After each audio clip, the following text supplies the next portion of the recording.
This is the Skin Science Podcast.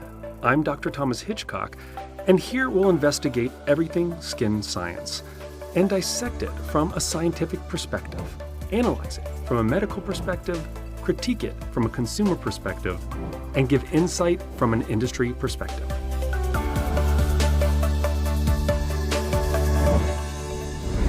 Welcome back to the podcast. I'm Dr. Thomas Hitchcock, and with me in the studio, as per usual, is Angela Wilson McDonald. How are you doing, Angela? I'm doing great. Good to see you, Thomas. How are you faring in this nice Dallas heat? Oh, I'm staying cool. Just keeping my cool. Yeah, I'm trying as well. Yes, you're failing miserably. I know. Am I looking really red, beet red right now? Really kindly, Dr. Maldonado locked us out of the studio, and we were sitting out there baking, trying to get in. So I have a little paper towel to wipe myself off. Well, doesn't sound like you're bitter whatsoever, I'm just Thomas. kidding. He did not do that. Oh, well, he didn't do it. Somebody did it. But anyway, we do have in the peanut gallery, we have Dr. Jose Maldonado and Seti and Alan, the producers. How are you guys doing today? Great. How you doing? I'm doing good. How you doing? Doing great. All right. And so, Dr. Maldonado worked with our special guest for this episode of the podcast to put together a really good program. And so we're going to start a timer because we're trying to kind of not go overboard like I usually do when I ramble, as I am doing right now. She's setting a timer up. But I wanted to introduce Dr. Ted Lain. Dr. Lain, how are you doing? I'm doing great, Thomas. Thanks for having me on your podcast. This is so wonderful. I certainly appreciate it. Yeah, we appreciate you being here. And so Dr. Lain and his partner in the convention that he put together with Dr. Patty Ferris were just on our last episode. And so he stayed on to talk a little bit more to us about the topic of today, which is going to be more centric around the skin biome and the implications of topicals and how that fares with the skin biome. And so before we get into that, Angela, could you give us a little background on Dr. Lain? I would love to. Dr. Ted Lain is a dermatologist and chief medical officer who focuses on diagnosing and treating skin, hair, and nail disorders. He received his medical and business administration degrees from the University of Texas and Baylor College of Medicine and Rice University. After completing his training in dermatology in Arkansas, he's settled in Austin, Texas. He practices at Sanova Dermatology and offers various medical and cosmetic treatments. And as you mentioned, along with Dr. Patty Ferris, Dr. Lain founded the Science of Skincare Summit, an event for healthcare professionals to learn about using topical skincare in clinical practice. They host the Skincare Confidential podcast, providing a comprehensive view of the skincare industry. So welcome, Dr. Lain. Yeah. Hey, thank you so much, Anne. Yeah. So, Ted, really quickly, just so we can get this at the beginning, the Science of Skincare Summit, do you want to plug that a little bit for the healthcare professionals that are listening? Can they still attend? Sure. Kind of what's the facts? Yeah. Thanks. Yeah. So the Science of Skincare Summit, we're in our third year now, and it's taking place September 19th to the 21st in Austin, Texas. It is a conference that's very unique in that it's solely dedicated to skincare. We kind of run the gamut from a primer on skincare ingredients, so kind of teaching you everything you need to know about retinoids, alpha hydroxy acids, the microbiome. You get the idea, all the major aspects of skincare. And then we also incorporate kind of symposia on integrated skincare. So skincare plus lasers, skincare plus procedures. We give business advice on best practices for selling skincare. We have regimen building advice. And we also have panel discussions where we bring in industry scientists such as Dr. Hitchcock and industry executives from major skincare companies who come together on stage with us. And we have frank discussions on kind of the current state of skincare, of the skincare industry, and where we would like it to go, all in front of an audience that gets to ask questions. So it's really, it's a conference that's meant to educate, but it's also a conference that's meant to bring everyone together to help push us forward in a way that really is patient or client focused. So that is the Science of Skincare Summit. Thank you for giving me some time. Yeah, and so if you are a healthcare provider, and I think it ranges from aesthetics or estheticians all the way to physicians and all the extenders in between, you are welcome to go to, what's the website, Ted, that they can go to? It's scienceofskincaresummit.com. Okay. And yeah, absolutely. As you said, estheticians are absolutely invited. We had many estheticians last year that gave us great feedback. This are actually adding an esthetician-only track where we provide education meant for their needs and give them an open forum to ask questions to master estheticians and other faculty who will answer everything and make sure they feel safe and informed to ask any questions they'd like. Wonderful.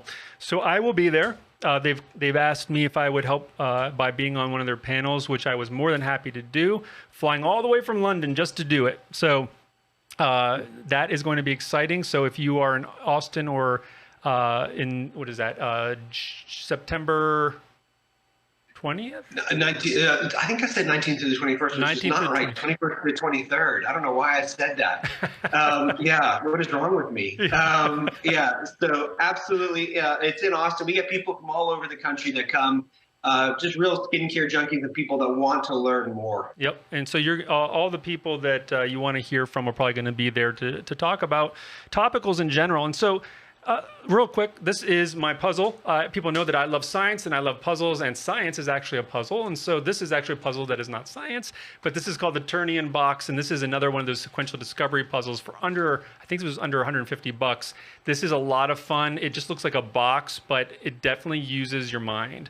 And so I'm a big advocate. Like, I don't like to buy my nieces and nephews video games and stuff like that. I like to give them stuff like this, that they actually have to use cognitive reasoning and spatial reasoning to figure it out, because I believe it can be a lot of fun if you let it be fun. And it can also be super educational and stretch out your mind, exercise your mind. Anyway, getting into today's topic, we have 4 facets here.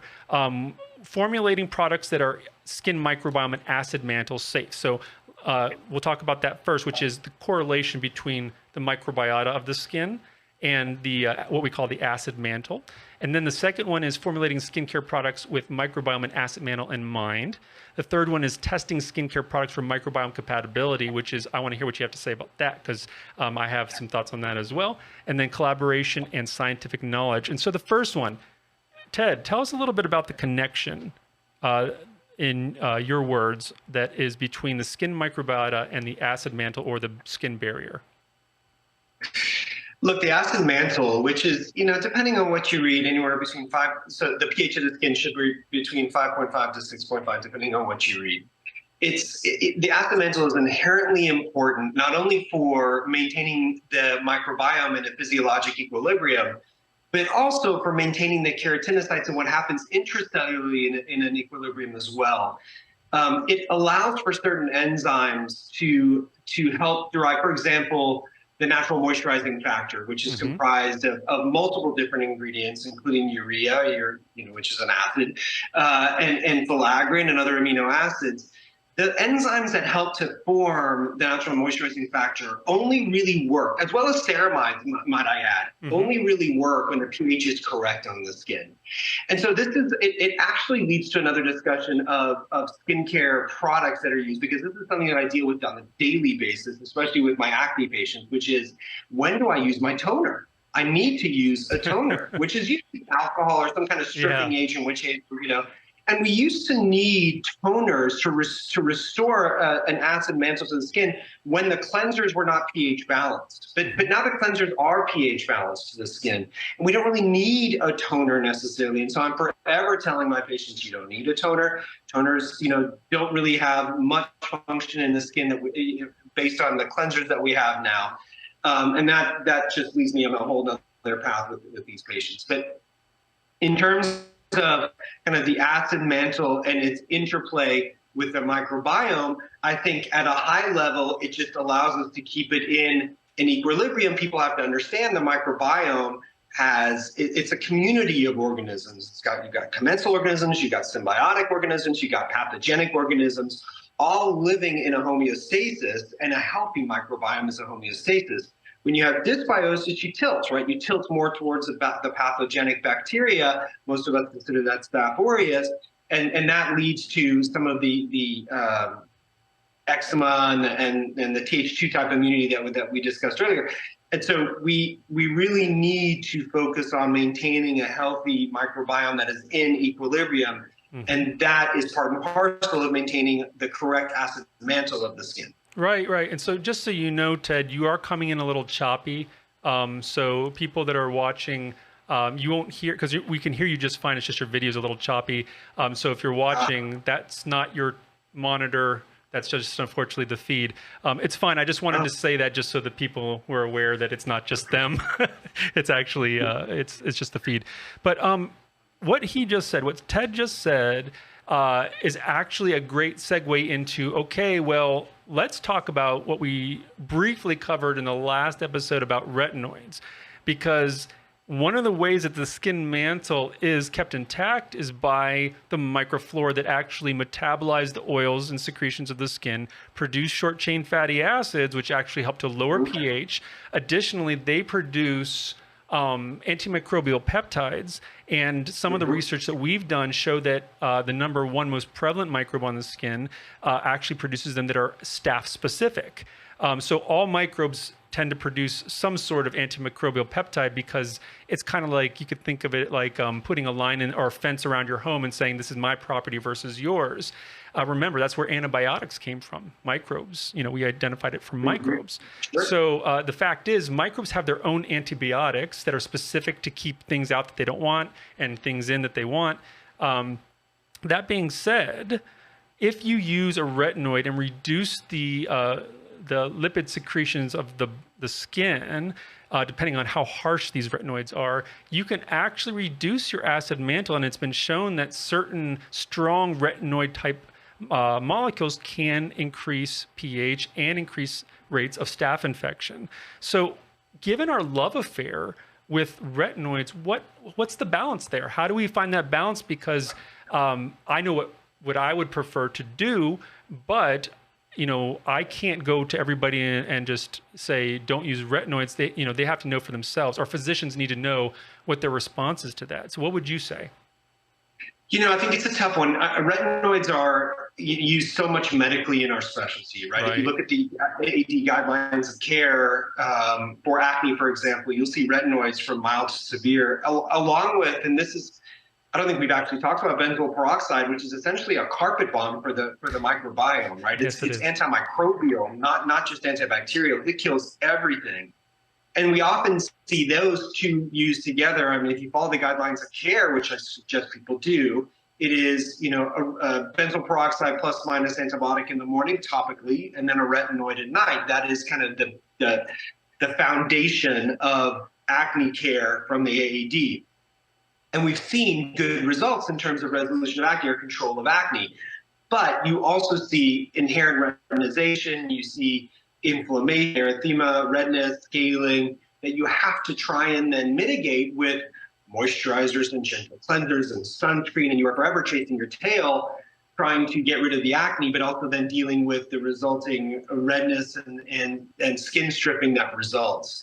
So I get the idea of, you know, retinoids may not be all that in a bag of chips for everything to do with skin, but I think in some ways they're so foundational for what we do in dermatology. It's going to be hard for us to move away from them, at least for their therapeutic potential. Right, and I hear that.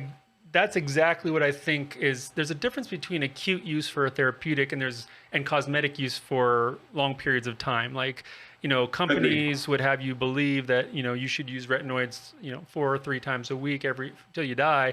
And the fact is, I don't want to say that we didn't we did anything. Nobody's done anything wrong, because there's lots of data that shows the benefit of retinoids. But my kind of feeling is, when do we say, okay, knowing the pluses and minuses, if we find something that has more pluses than less minuses, why wouldn't we go to that? Because in medicine, we do that slower than I'd like, but we do that every so often, right? You know, when Dr. Doris Day was on one of our first episodes last season, she basically gave the anecdote of, we used to use x-rays for acne, and it cured the acne, but it gave people cancer too. And so it's like, and I'm not saying I did not say retinoids cause cancer. That was not a direct correlation.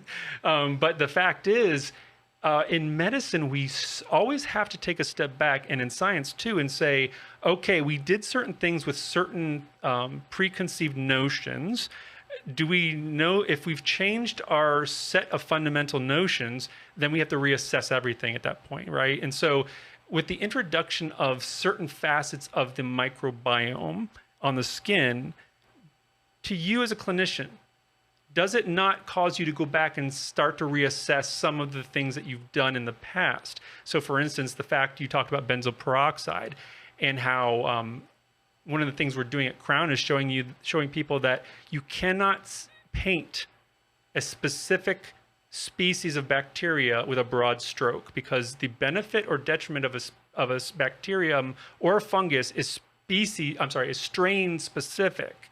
And this is something we've known for many decades. But the fact is, we're just now starting to learn that this villain, C. acnes, is not a villain after all. There's 3 distinct phylotypes, and one is very associated with health. And you're going to have one of these types because everybody has it on their skin. It's the most abundant microbe on the skin.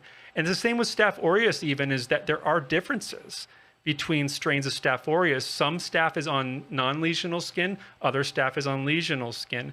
And so there are differences. So as a clinician, how do you react to that?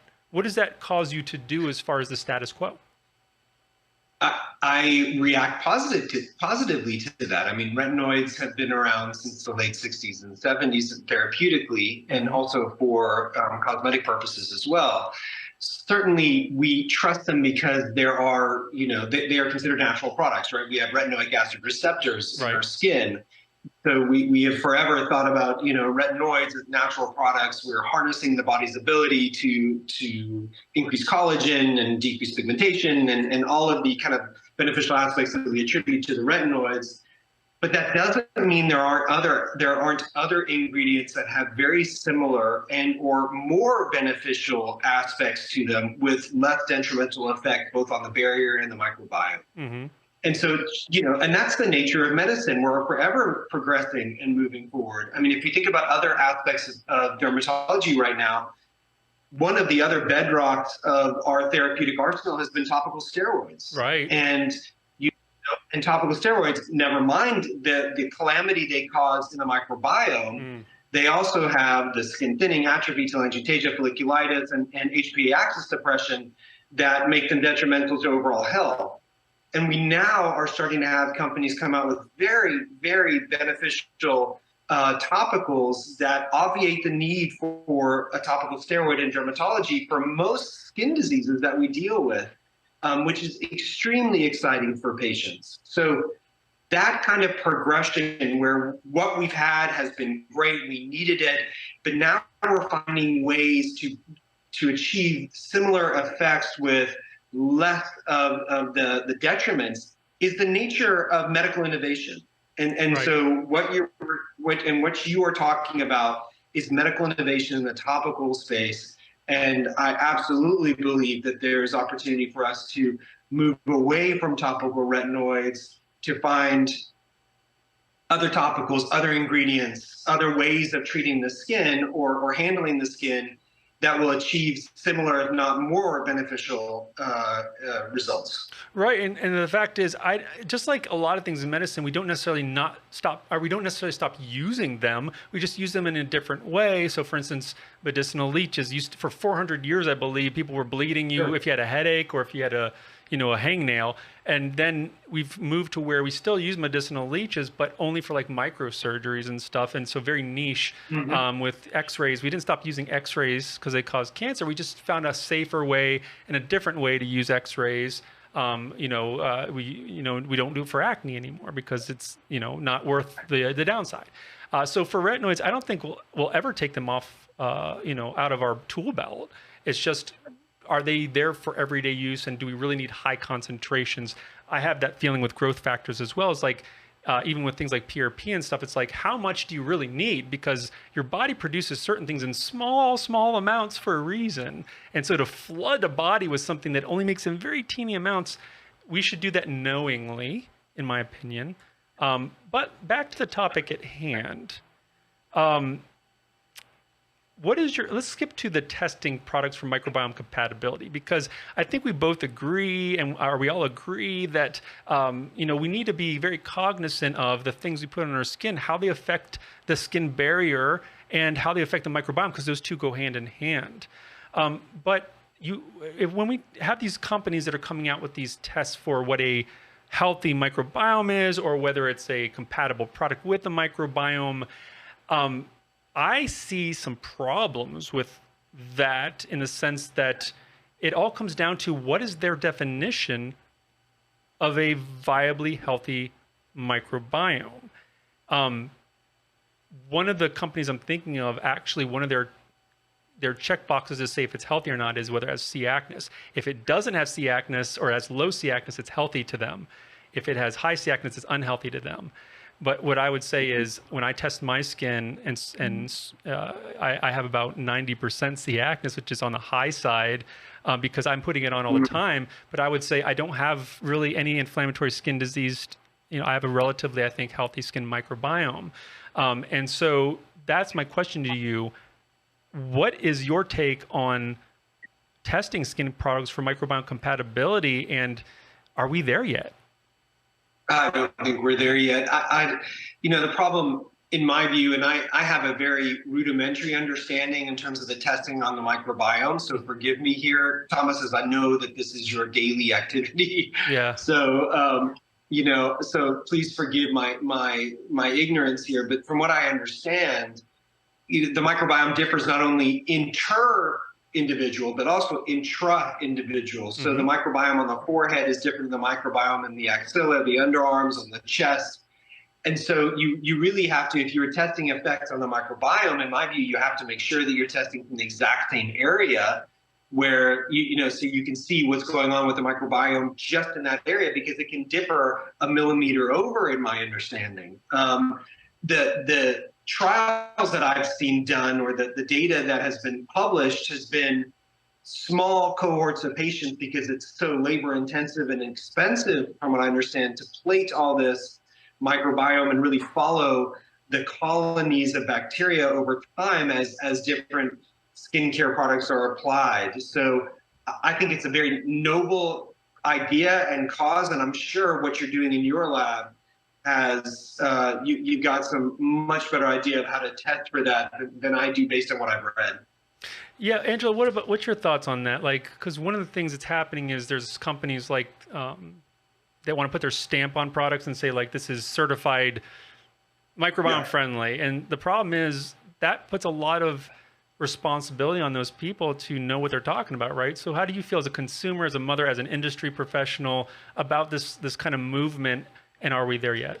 Well, it goes back to what we were talking about with Dr. Patty Ferris in our last podcast, is you have those that are progressing science, and you have those that are hanging on and kind of riding that wave. And I think, the challenge for all of us, and I applaud, what Dr. Ferris and Dr. Lain are doing with the science, and I stress science, of Skincare Summit. They're bringing together like-minded healthcare providers that are saying, I hear the marketing, but I want to understand the science. Right. I want to ask the tough questions. I want to hear others ask even tougher questions, and I want to learn from that. And what a great opportunity for, not only those healthcare providers, but every patient that they have, because now those people are really looking at, but what is the science telling me? Forget the marketing. What is the science telling me? And I think that we're all going to be challenged in the industry. I think consumers, that's something that, I'm going to challenge every consumer that's listening to ask the tough questions of your providers. And is that marketing or is that science? And how do you know? The simple question, how do you know that that's going to work? But I love the idea that, and you said it, Dr. Lain, is you're willing to be repositioned. I'm a believer in retinoids. I have data to prove that, is what I was hearing you say. And I hear a lot of practicing healthcare providers and dermatologists say that. But I'm willing to be repositioned when the science progresses. And I think that's where we should all be sitting at this time, from provider to consumer, ready and willing to be repositioned, asking the tough questions of what does it mean to be microbiome friendly. I go back to, Thomas, what you always say, and I think this is something that from the consumer level that everybody can understand. What our microbiome does for us depends on what we do to our microbiome. That's right. And I love the idea, you know, as we dive deep into the launch of BioJuve, I love the idea that the message that we're bringing to practices and their patients every day is you've already essentially got everything that you need in and on your skin. If you have a healthy microbiome, let's share with you how to get that working for you, not only on the surface of the skin, but just as you said, deep in the hair follicles, which I think you could agree, Dr. Lain, as you dive into the science of skincare, a lot of it is about new methods of delivery. How do we get it into the skin, to get it to the skin cells to even make a difference? And Oh my God. Yeah, absolutely. Formulation and delivery are two of the biggest aspects of skincare. Apart from the ingredients, you could have wonderful ingredients, but if they're not formulated in a way that consumers want to use them, or they're not formulated in a way that actually penetrate the skin, you're not getting anywhere. That's right. That's exactly right. So it's you're 100% correct in that. The formulation and penetration are the biggest issues, apart from ingredients. Yeah. Yeah, and so that's all super well said, Angela. And it's one of those things where I think this is my first time going to the Science of Skincare Summit. I remember seeing, I think it was last year in New York, because last year was in Austin. Our first year was in New York. First year was in New York. Okay, so I remember seeing people leaving the New York one. Doris was doing like a live or something, and I was like, why didn't I know about that conference? Like, I want to go see the Science of Skincare. So this must be my first year getting to go, and I'm super eager. And so Ted, Angela's. She threw the gauntlet down about asking the hard questions. Do you guys ask the hard questions? Because sometimes there's these conferences where they'll like kind of throw little softballs. And I'm like, I want to hear, how do you know this is stable? How do you know it does something? I want to hear all the I'm willing to undergo that scrutiny kindly and collaboratively. But do you guys, ask the hard questions? Yeah, I mean, and we have peers together on panels, right? So we'll have industry scientists from different companies on panels talking about their subject matter expertise, and really trying to push them forward and trying to let them understand what is working, what is not working for the consumer or for the prescriber or for the medical professional. So that is really, Thomas, that's the goal, one of the goals of what we're doing there. And then in terms of the faculty that we have delivering the education on the different skincare ingredients, they are delivering only that which is based in clinical trials and science, right? Mm-hmm. In fact, they try and dispel myths within their talks. So that's the idea. It's a very singularly focused conference. Wonderful. And so I guess we're about done with our episode, but I do want to kind of leave it with the consumer aspect of things, which is, and we've touched on this a little bit, which is how do consumers sift through the noise? Because frankly, not every consumer regularly sees their dermatologist, regardless of whether they should or not. And nor can you field questions from the whole populace. So right. What is the best way for them to sift through the noise, given what we talked about in the last episode about all the social media that's kind of misleading and more sizzle than steak? Because clinicians, you know where to look, but the consumer doesn't know. And even if they did, they probably couldn't interpret it correctly. So what would your recommendation be to a consumer that's listening that would like to get more information? So great question. When I go into my local Walgreens, CVS, Target, you name the store, I get overwhelmed when I look at the shelf. I mean, it is completely too much for me to consume that many products at one go. I think that social media is a great avenue. I think you just need to look for the correct professional on social media.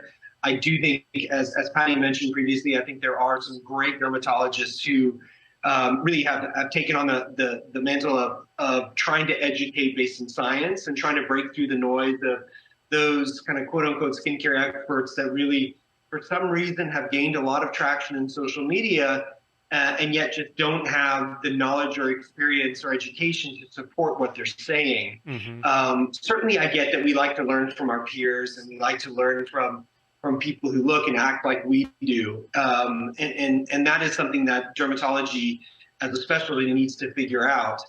But I do think it's not that hard to find really smart dermatologists on social media who are providing great subject matter expertise on skincare, and they take questions also. So if you do have questions, they often have kind of Ask Me Anything episodes or Instagram live sessions where you can ask. And so if you're a consumer who really wants to learn more, there are avenues for you to learn more from experts. You just have to search them out. Right. And so what I would say on top of that to the consumers is there are, what he said is absolutely correct, but not every dermatologist has a chance. They're busy practicing medicine. Sometimes they can't get in front of a camera and do TikToks and all. They try. I know a lot of them try and they do a really good job. Some have more, it seems like they have more help doing it than others, because I can't imagine, like some of the things that people turn on, I'm like, I don't know how they have the energy to do that after treating people for a full day. But there are also other things like the podcast that you and Patty do. There's the Skin Science podcast that we do. There are plenty of other places for consumers to go listen to people who have some credentials. Are we all perfect? No. But the fact is, we are having viable and honest discussions about what we know and what we don't know. And that's why I start with a puzzle every podcast, is because science is a puzzle. Medicine is a puzzle. We're just trying to find the pieces, put them together correctly, and figure it out. And sometimes we go the wrong way in a maze, and we have to go back and find our way to the correct solution. But that's all part of the beauty and the fun, in my opinion, of being a scientist. And in our clinical studies, it's also part of the fun is being able to see whether or not we were correct in some of these solutions, hopefully more often than not. But, that's where I think to consumers who are watching, there are people out there. Yes, of course, there's a lot of marketing out there, which is important, because if you don't have products, you don't have money to do research to make the good products. So you have to have the marketing. Marketing is very important. But there are also companies that don't just market really good products. They also invest back into the physicians in doing clinical studies. They invest back into the physicians doing training, which is what Angela Wilson McDonald does on most of her days. And then there's investing back into the basic research to try to find the next kind of foray into science and how it can be translated to medicine. So any last words on that, Ted, before we sign off? I love that, Thomas. I think it was really well said. The other thing I would like to give a plug for is the retailers. So Patty and I work closely with some of the retailers to try and provide the education and develop ideas on how to better educate consumers. So go to your retailer's website and or app. If they don't have education, that is coming, because all the retailers now, of course, they all want to keep up with each other. But they all have as a goal to provide education for the consumer, so that product choice is based on knowledge versus based on marketing and packaging. 100%. There's one in particular, like Paula's Choice, that has the ingredient like dictionary and stuff. Very educational, very useful.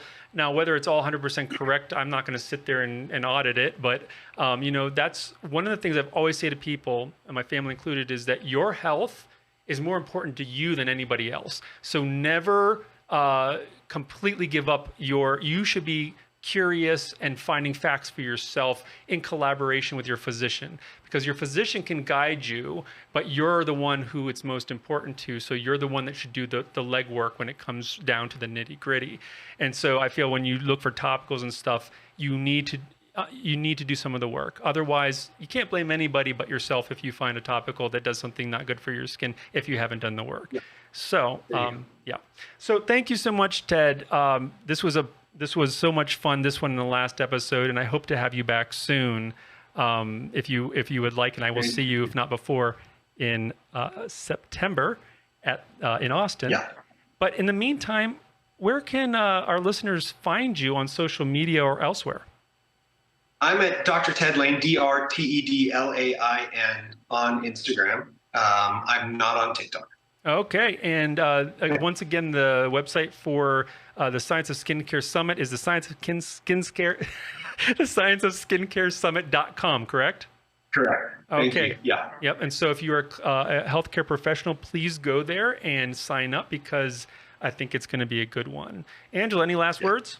No, I mean, Ted was speaking my language. I think the best opportunity for the consumers that are listening is to see a practicing dermatologist or a healthcare provider that invest heavily in their knowledge. And I would challenge you, Ted, to have I'd like to see a symbol for everyone who attends the Science of Skincare Summit, a symbol on their website so that consumers can identify those that really want to understand not just the marketing behind these products, but the science behind the products. And know that, that's a great place to start, because just as Patty even said in the last podcast, it's not that you can't walk into Target or the cosmetic counters at your favorite department store and there's not some good things, but to sift through all of the marketing to find those pearls. And I couldn't do it. And I would guess even a good dermatologist would struggle to find the pearls in that type of setting. And so to put that onto consumers to do, it's a daunting task, if not impossible. And where can they find you? They can find me at Angela Wilson McDonald on Instagram, and I'm limited to that in social media, except for LinkedIn. That's good. For That's those good. in the professional setting. I'm with you. I'm not a big social media guy myself, but I am Dr. Thomas Hitchcock. You can find me at dr.t.hitchcock on Instagram, or please go to crownlaboratories.com. There's lots of great information there. You can watch or listen to the Science of Skincare. The Skin Science podcast. So sorry. You can listen to that on Spotify or Apple or any of the sites you normally listen to your podcast on, or you can go to our fledgling YouTube channel where we've started to put our videos other than the Crown website. Please like and subscribe and do all that stuff there, because we're trying to get the algorithm to start spitting us out as recommendations there on YouTube. But until next time, we will see you later, and goodbye for now.